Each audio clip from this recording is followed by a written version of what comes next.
networking opportunity with our Missouri Gateway chapter of the U.S. Green Building Council.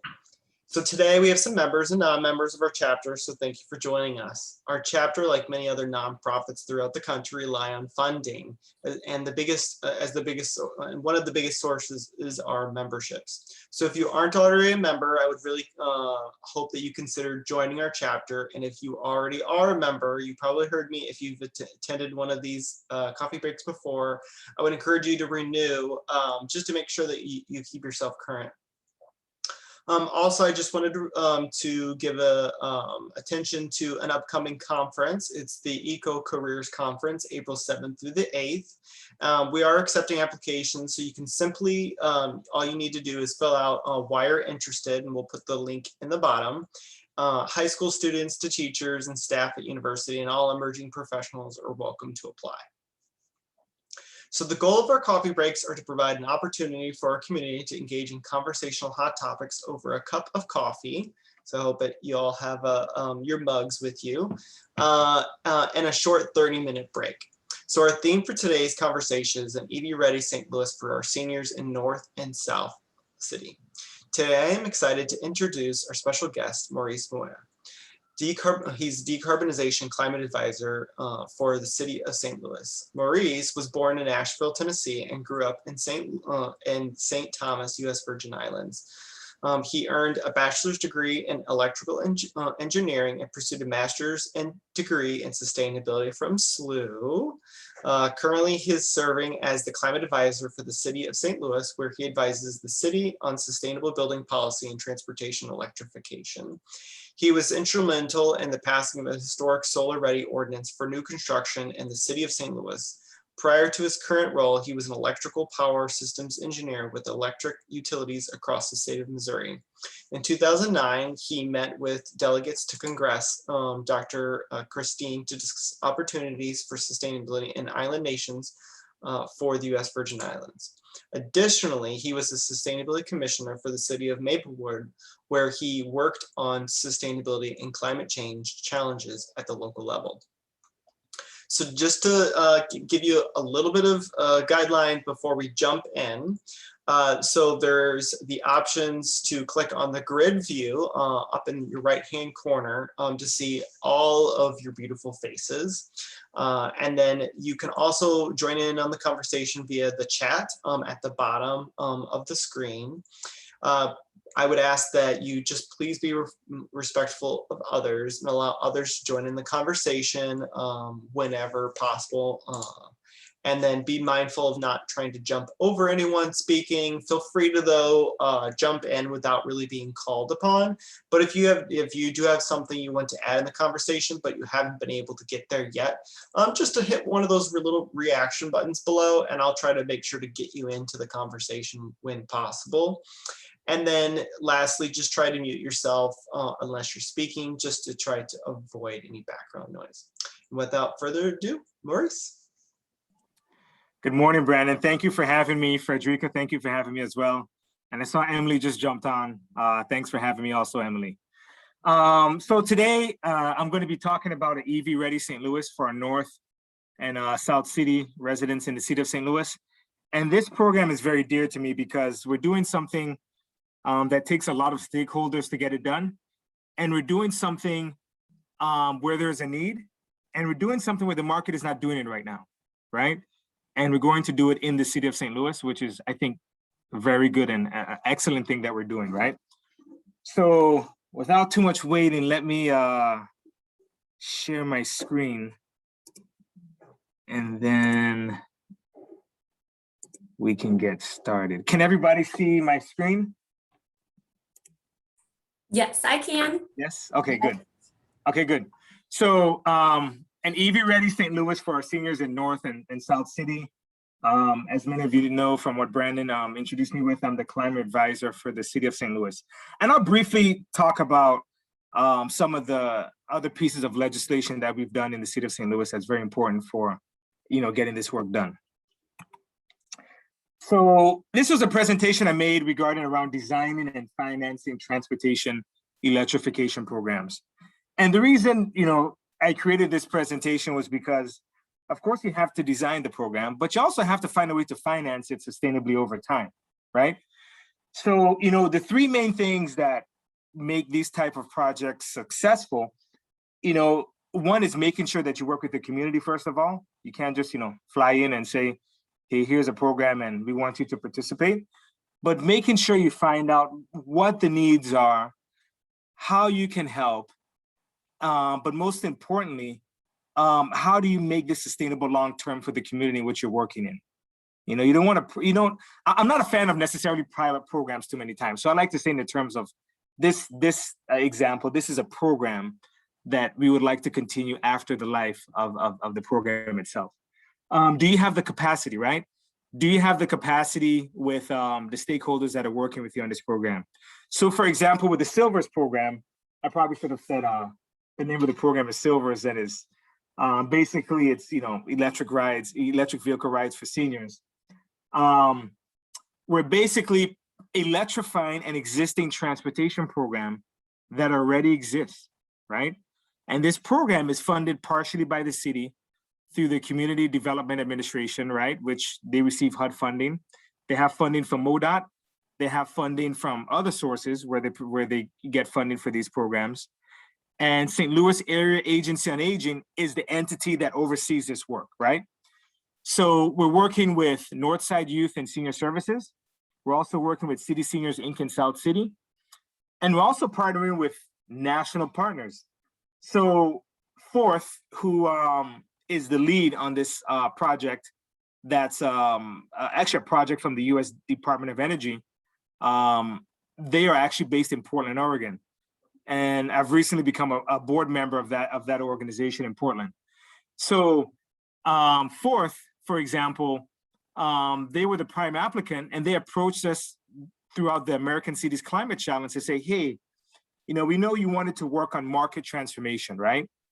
But we didn't know what that should look like. We thought about education, we thought about, incentives, and there's a lot of people doing education, there's a lot of people doing incentives.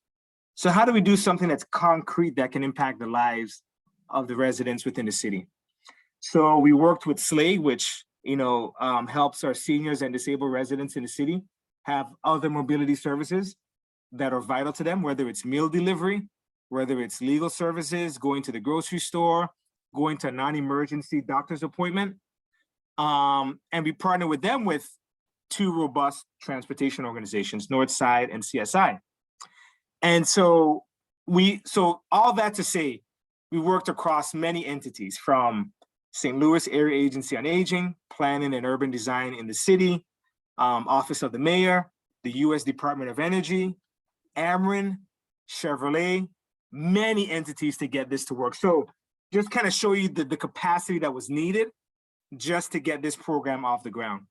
I know it took a little bit of time for that, but I really wanted to explain that for everyone. And also, how do you execute the program, right? How do you take all of that and execute in a timeline? So I'm an engineer by training. So one of the things that I was taught very well is, project management, right? You have to know how to manage your budget, your scope, and your schedule, right?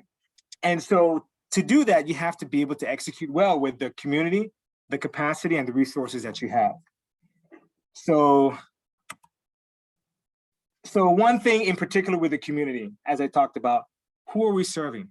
We're serving seniors, right? What are their needs? They need to be able to get to these appointments, right? If they don't have the means to get to these appointments, there's an option for them, right? And this is an option that's provided by the city and other entities that help support the city to get this done, right? What are the roadblocks to success? Well, one roadblock is the electric vehicle market is somewhat limited, right? In vehicles that are conducive to seniors, for example. We've decided to go with the Chevrolet Bolt. It's one of the most versatile vehicles that we can utilize right now. But there are concerns for our seniors and disabled residents that cannot move on their own with the need of, for example, like a wheelchair, right? So there's a limitation within the program. But the whole goal of this program is to make sure that this can take place and show that this can reduce the operating cost for these transportation operators and provide a nice, clean ride for the seniors that will partake in this, right? Also, where's the program taking place? We specifically said North City and South City. And I'm sure all of us here are from St. Louis, or we live in the county or someplace nearby, right? But we all know if you draw 2 lines from the arch going west, almost everything you need is going to be in the central corridor. So when you look at a charging infrastructure map, right? When you look at North City and South City, you really hardly see anything there, right? So we knew that there was a need to place these resources there to spur that investment in these areas, right? Because the need is already there. We're not putting something, where it's not needed. The need is there. These operators, even though they're going to be getting vehicles, electric vehicles and charging infrastructure, it still doesn't even fill the need for the rides that they would like to serve for the residents of the city. So we're plugging a hole per se, but we're still not really plugging it very well. But this is an attempt to begin this process, right? So capacity, I think, I kind of mentioned this already, but, municipal government participation. So the city of St. Louis, community-based organizations. One thing that's very instrumental in different communities is community development corporations. And I'm not sure how many people know about community development corporations, but think of them as a nonprofit entity that's assigned by the city to serve certain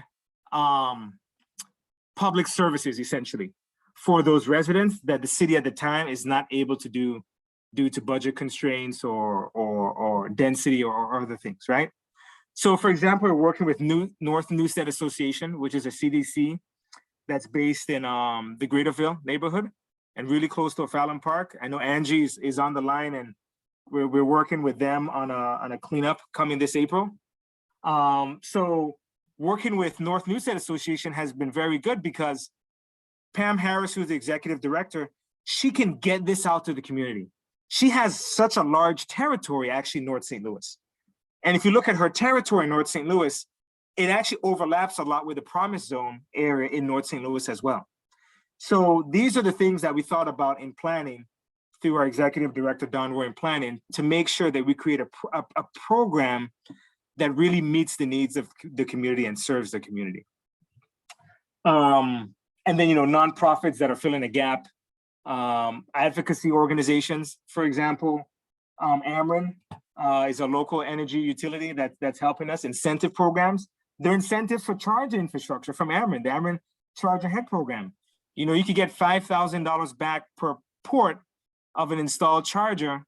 And, unfortunately, it's only for commercial and not residential and not for condo owners, but it's going to help us with the Silvers program, for example, because it's a nonprofit and it's not meant for residential use, essentially.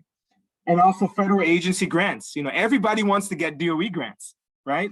And it's not easy to get DOE grants. So that's where Fourth was very helpful in being the prime applicant for this grant. And actually Fourth is doing all of the reporting. So no one in the city has to deal with the reporting that goes back to the DOE. And also, by the way, the program is a 3-year program. And that was one of the concerns with many of the organizations that we're working with, is that we want to make sure that this isn't a fly-by-night. This isn't just a year, this isn't 6 months. This is not a demo program, right? This is a 3-year program that would end sometime in 2023, right? But so yeah, just wanted to talk about that. Execution, for example, is our scope sufficient, right?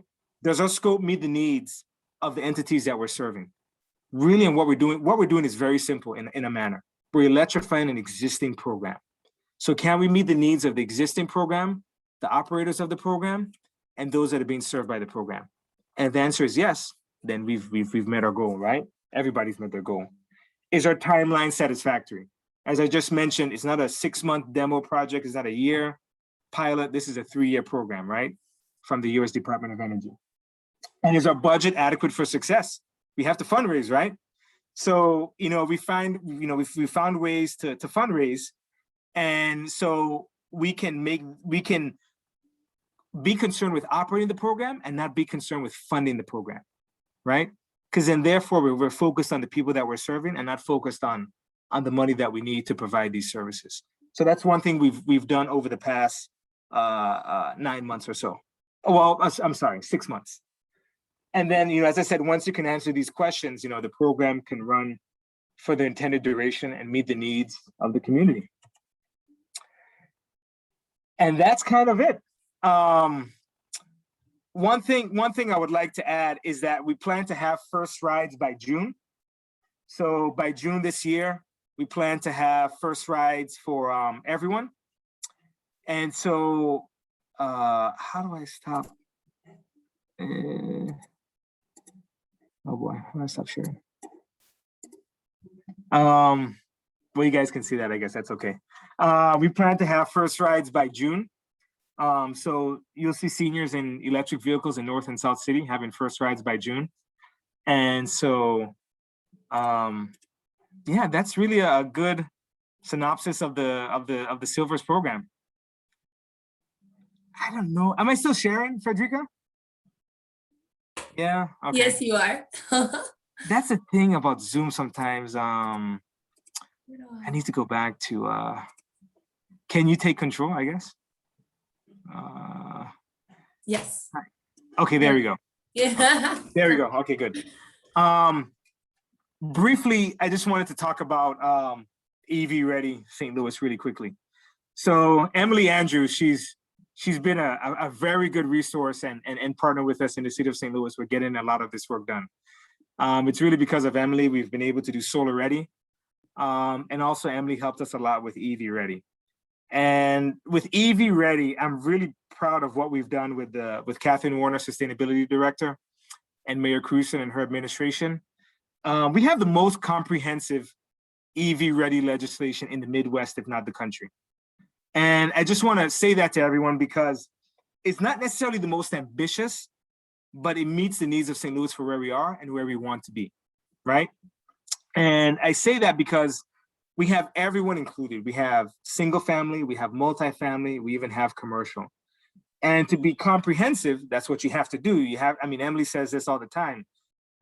You know, building types are very important, right? So we literally have all building types. And so that means that you're going to see, starting in 2022, you're going to start to see a lot of good work going on in the city of St. Louis. And we've built a piece of legislation with the building division, right?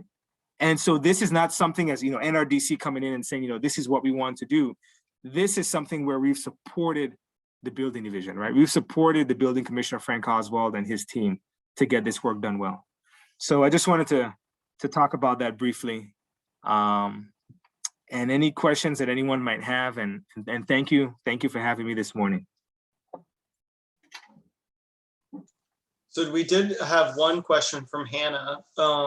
So Hannah asks, who's driving these cars? Are the cars for rent on a daily basis? Good question, Hannah. So Northside and CSI, they have drivers already. So essentially it would be the drivers that already exist. So basically they have drivers that, let's just say Monday through Friday from about 8 to 3, they provide rides. So you have to call in advance, you schedule your ride, they come and pick you up at a certain time. They of course know where you're going, what are you doing, what you need to do over that time. And then, you know, they bring you back to the senior center, or they may take you home. It kind of depends upon where you are. But the drivers specifically are already employees of the organizations. It's like Uber for seniors, but with a sustainability spin. Oh, exactly, Angie. It really is. It really is. And I like it because it serves people that need the most help at their stage in life. And I think that's very important to underscore in what we're doing here, right? So yeah, thank you for that question, Hannah. Where are the cars actually stored and charged and whatnot when they're not being driven around? So actually, very good question. So they're going to be stored at their in their parking lots, essentially. So actually, another part of the program actually is that it's supposed to be multifaceted. So the seniors can get rides in these electric vehicles. The public can charge there. If you know Northside and CSI have their gates open and available for people publicly to come in and charge. And so they're stored specifically on their lots. So Northside has a parking lot that they share with Northside Housing. So actually we have a site visit actually next week. We're going to have airmen there, some contractors there. The RFP is out for the electric vehicle chargers to be installed, the electric vehicle supply equipment to be installed. And so we have site visits at Northside and CSI next week to kind of go through some of that. That's awesome. Can you share a link to that RFP? I actually work for an EV charging network, and we specialize in like being able to do large commercial and residential type installs, multi-user type setups. I have a question. Who's speaking right now? This is Daniel. Oh, Daniel. Okay, yes. Daniel. Can you send me an email, Daniel, and I'll definitely shoot it to you. Absolutely, that would be great. Okay. Thank you, Daniel. I saw Susan had a question. Are these rides free? Yes, they're free. Yes, the rides are free. Now they do ask for a donation, but no one, you're not required to give a donation. But the rides are completely free. And another thing we're doing is there is no cost to these organizations, right? So there's no cost to Northside to operate this.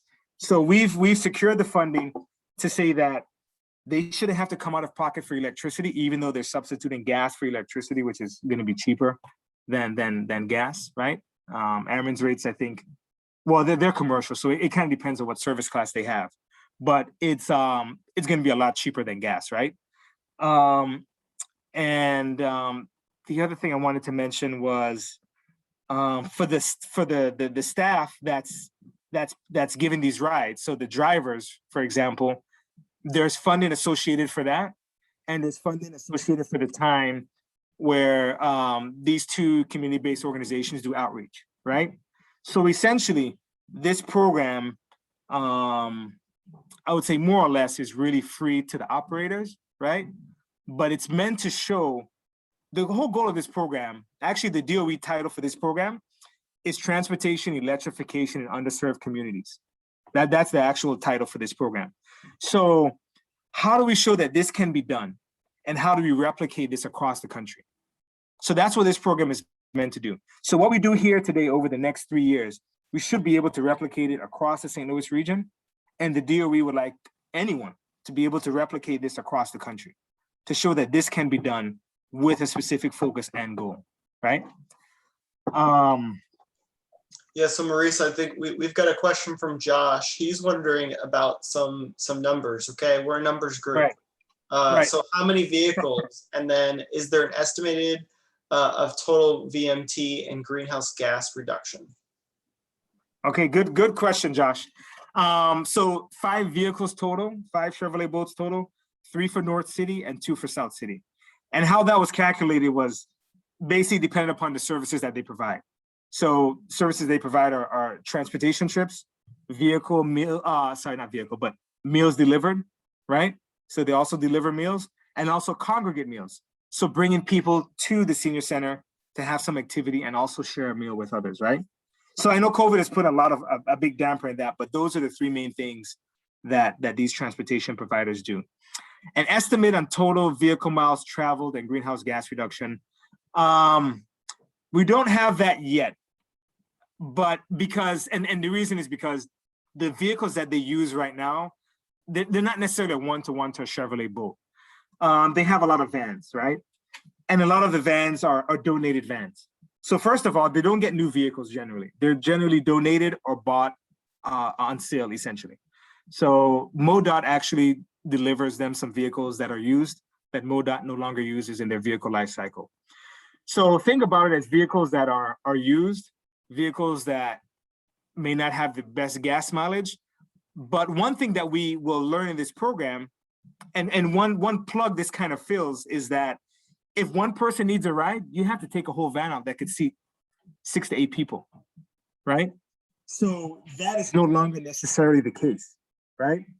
You can serve 2 people or 3 people or just 1 person if you need, versus having to take out a whole van. And now that van that can seat 6 to 8 people, that might not be available for a congregate meal, right? So I was just actually at the Maplewood Library doing my taxes yesterday, and I saw City Seniors Inc. van there taking a senior to do her taxes, right? And there was a CSI van there. So basically the driver took that one lady to go and get her taxes done at the library, and he had to take that van. But in 6 months, well, nobody's gonna do taxes in 6 months, but in 6 months, for example, he wouldn't have to take that van out, right? He can take out a Chevrolet Bolt and someone else can have that van. But to Josh's point, for the last part, one thing we will do, we will calculate, of course, greenhouse gas emissions reductions and of course, vehicle miles traveled. We will do that analysis, because that is something we need to do to prove the point of this program, actually. That is a big part of it. But I will say one thing quickly. For an electric vehicle, if you drive at least 7,500 or 8,000 miles per year, and if the vehicle is within between, say, 30, let's just say 28 and 32,000, over about 6 years, that vehicle will cost less to operate than a gas vehicle. And that's some of the analysis that we've done in electrifying the municipal fleet, which is something else. But I just wanted to give that to Josh to kind of let him know.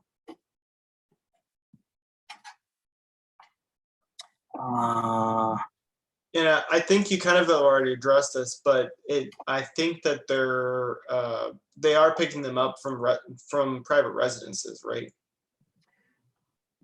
Correct. It's mostly private residences is where they're being picked up. Correct. Yes. Yes. Keep the questions coming in, guys. You can unmute yourself if you'd like. Yeah.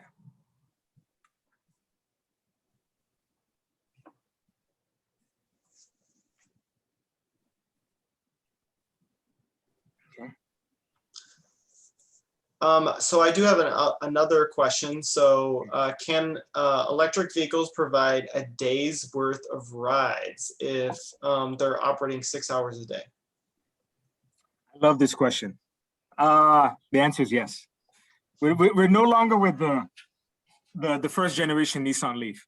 So I gave this example in a committee meeting when we were talking with the Board of Aldermen about EV ready, and I gave them a nice concrete example. I gave them an example of a Chevrolet Bolt and St. Louis to Springfield, right? We all live in Missouri, so we could understand how far Springfield, Missouri is from St. Louis. And I told them, a Chevrolet Bolt has about 259 miles of range. Actually more if you hypermile and do some things really well, actually. But EP estimated 259 miles of range.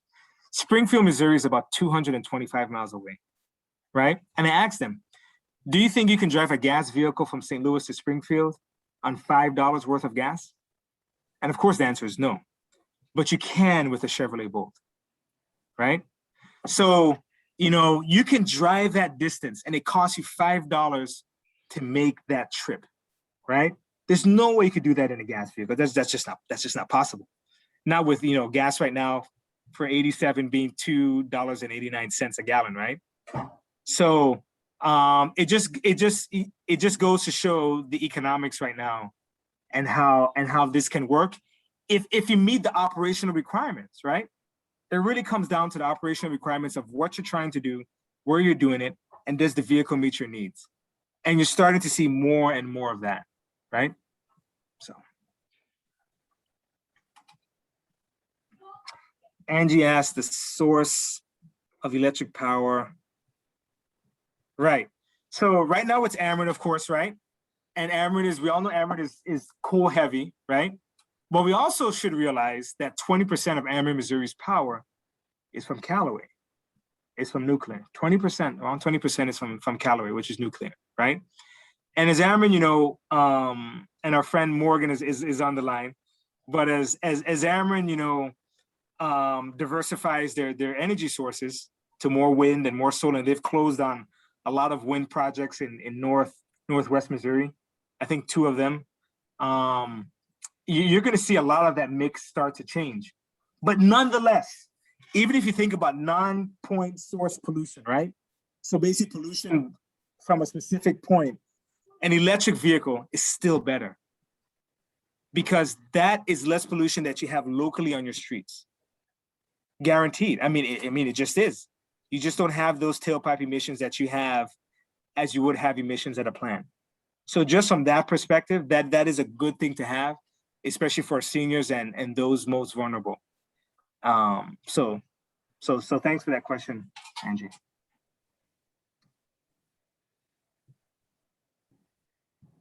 You're welcome. Yes, Emily, it would be nice to get some solar installed.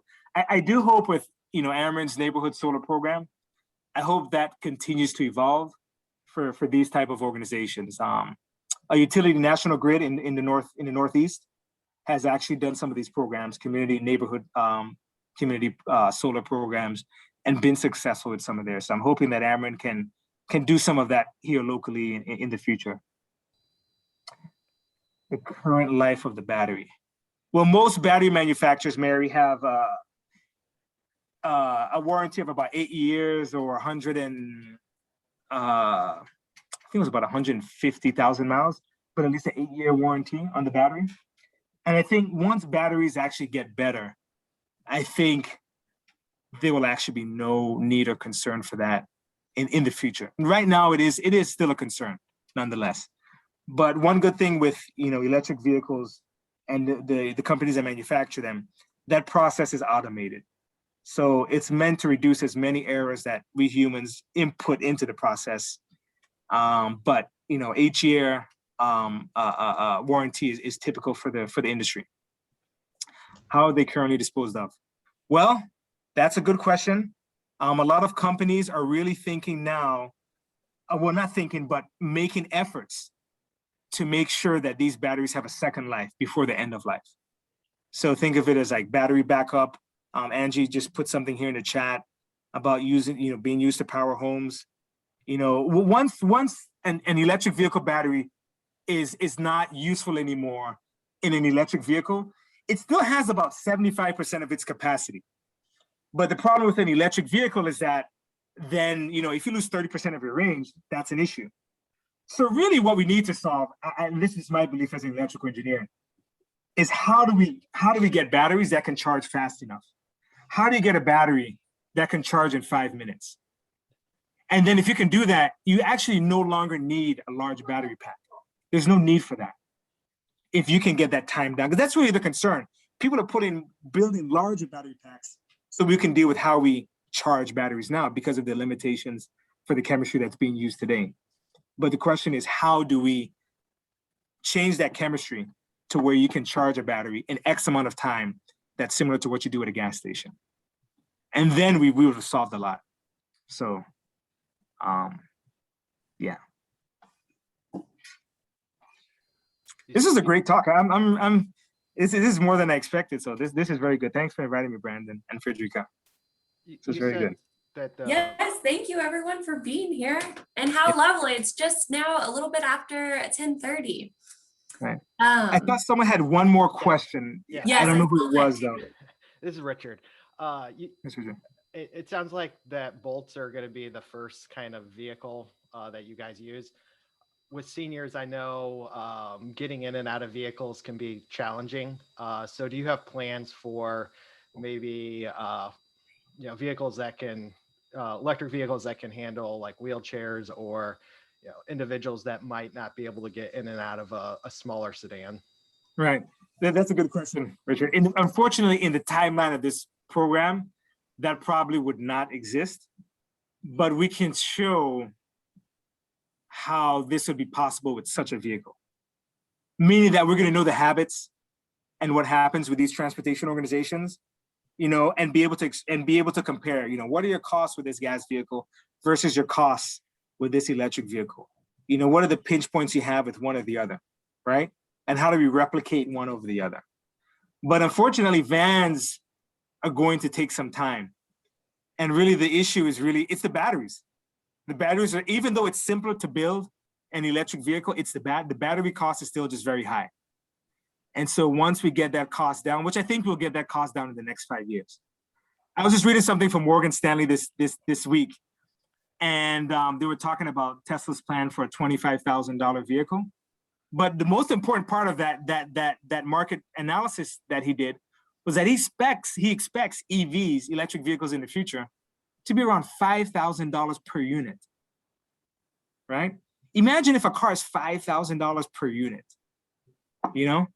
So, that's probably not 2025. That's probably like 2040, right? But it might be before it might be 2030. I could think actually, it could be 2030, right? But just imagine when you get to that point, right? But unfortunately, the market is still very immature for some of the products that a wide scope of people need, right? So thank you for that, Richard.